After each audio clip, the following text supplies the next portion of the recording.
Hello and welcome to the Quebert channel. I am Jason, your host. I hope you're all having a wonderful, splendiferous day.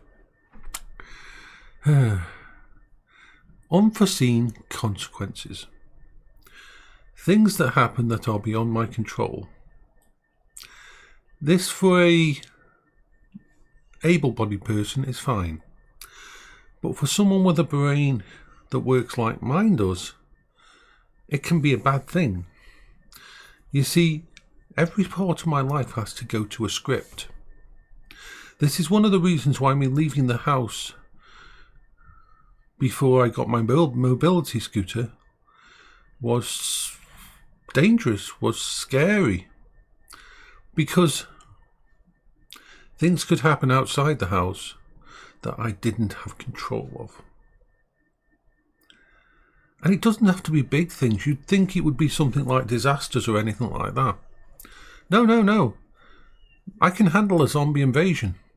I can handle a nuclear attack from Putin. No problem. Because I have a script up here to deal with that situation.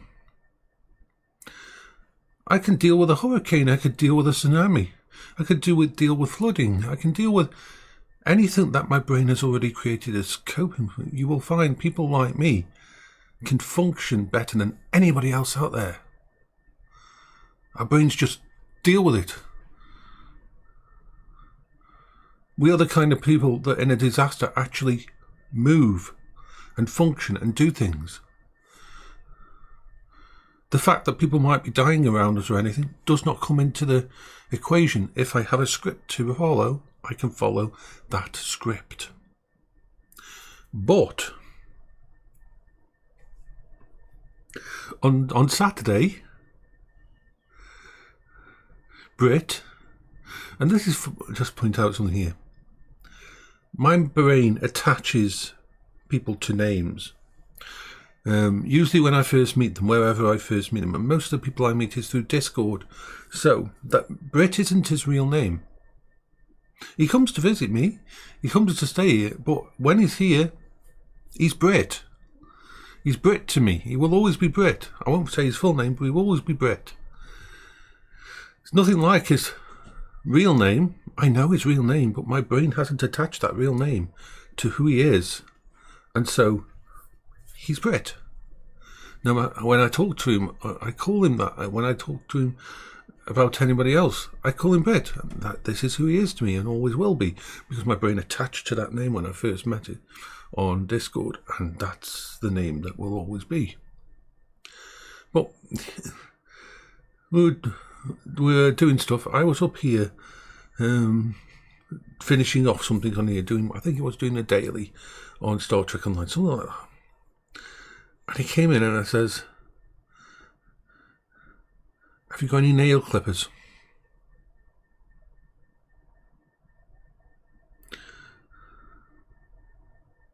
And this was not in my script. It is not something I had prepared for, that Brit would ask me to borrow a pair of nail clippers. A completely simple event. I have nail clippers. They're in the cupboard downstairs.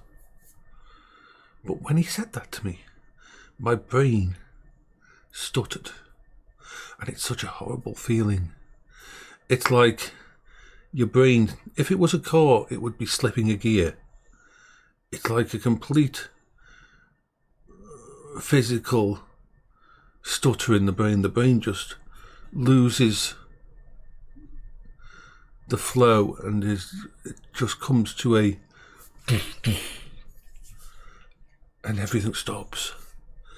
And thankfully I was playing a game at the time. I was either playing a game, I can't remember the exact, because it gets a bit fuzzy when things like this happen, or I was typing something in. I was doing something that connected me to computers, and you know computers are very good for connecting me, being in a technology affinity.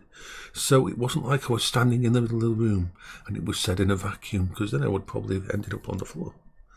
But instead I was able to pull myself back. It will have only been about 5 seconds, 10 seconds, but my brain managed to grab back hold of the gears and continue moving and continue functioning. But that was such a small thing to other people. That would be something that's completely innocuous. But it wasn't something that I planned for. It wasn't something that my brain was ready for. And the same thing happened with Bear. Bear, the dog, wonderful, beautiful dog that's had to go back to the charity because it doesn't gel well with my dog. And the reactions of Bear was so different than I was expecting. I've had dogs all my life, and I've never had a dog that acted in this way. See, Bear was 9.5 years old, and you expect the unexpected. You expect a bit of vying and that as two dogs meet and all that kind of thing. But everything had gone fine, everything was wonderful. And then all of a sudden, Bear started to take on, after the third day, this aggressive persona of, I'm going to be in charge and you've got to deal with it. Now, I've dealt with dominant dogs before. My dad used to breed and train Rottweilers. So I'm no problem with dominant dogs and that. But it wasn't a dominant dog challenging me. It was dominant dog challenging Zach, but not challenging him in a nice way. It was challenging Zach in a almost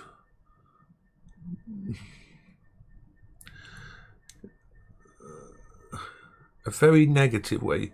Like, for example, Zach would just want to get away from him and have a bit of de-stress, and Zach would climb on behind Brit on the chair and just basically hide behind Brit and just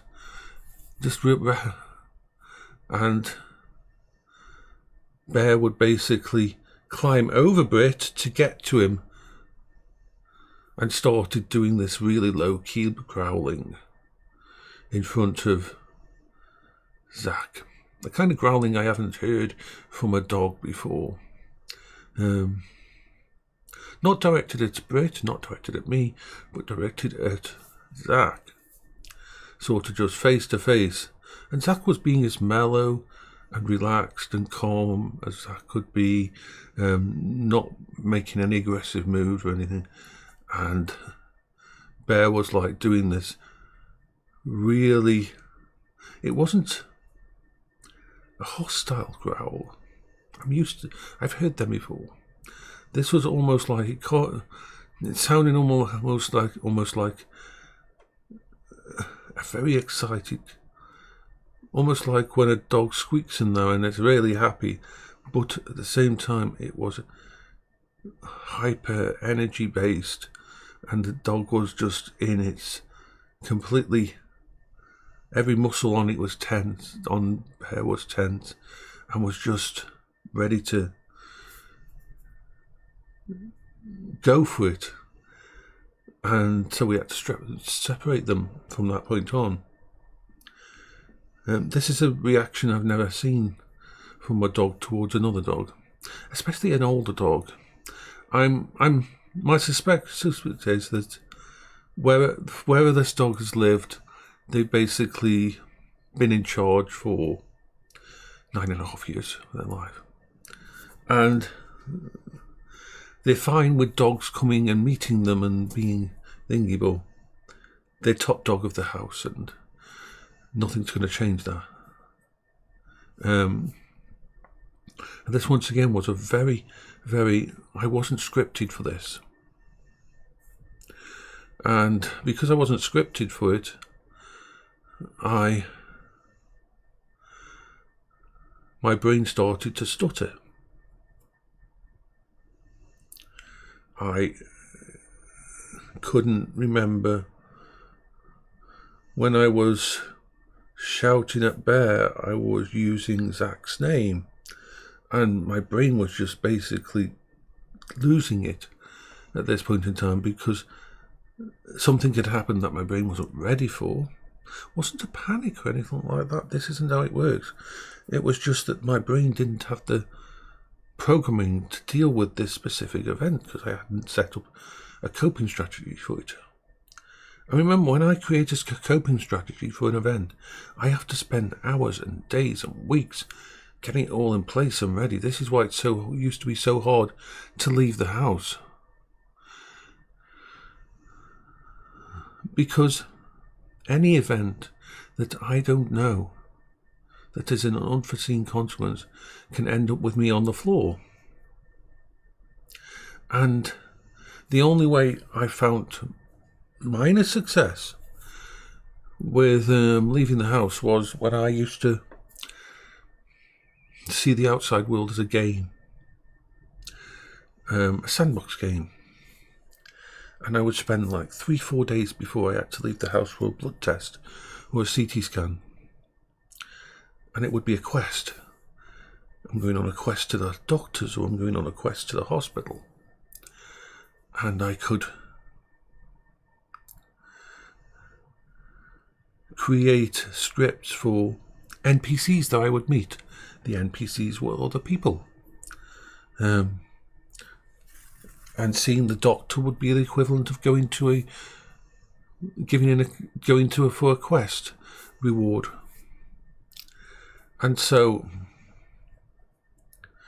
this is why I unless you give me a job that is absolutely exactly the same every day, I can't interact with the general public.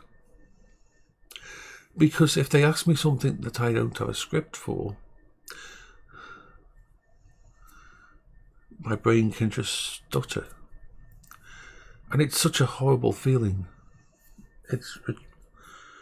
The stutter comes first. The brain just... it should be a smooth, but it turns into steps, and it stutters and stutters and stutters. And then after that, it kind of if it stops completely, then I'll be on the floor. But if it doesn't stop, I can catch it before it stops.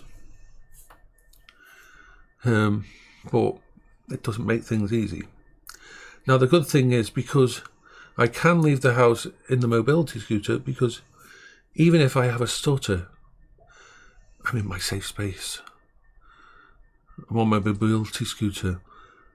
The very fact of holding on to the steering bar for the Quingo and gripping it so tight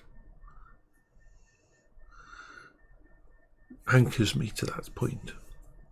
Just like pushing my wife's wheelchair around anchored me to something that I could control, and that was a core thing. Just like when I'm gaming on here and I'm streaming and I can focus on the camera, or doing these vlogs, or when I'm on the computer gaming and my hands rest on the keyboard, and it's an anchor, it's a focus. It helps me deal with anything that, as my brain goes into, it's almost like when I'm doing Beat Saber and the song switches directions and doesn't feel like it's supposed to be, or I will forget which hand is holding which coloured Beat Saber, I can coast it. My brain's disconnected for 5 seconds, 10 seconds, but I can still coast it and continue to do the same movement and things like that. But yeah, this is part of why I'm classed as severely disabled. Everything I do has to be scripted. And my scripts and my coping strategies are always upgrading, always thinking. It also helps that Brit, when he comes to stay here, is actually like me, he's autistic, and I can handle things better with him than other people. So yeah, I hope you're all having a wonderful day.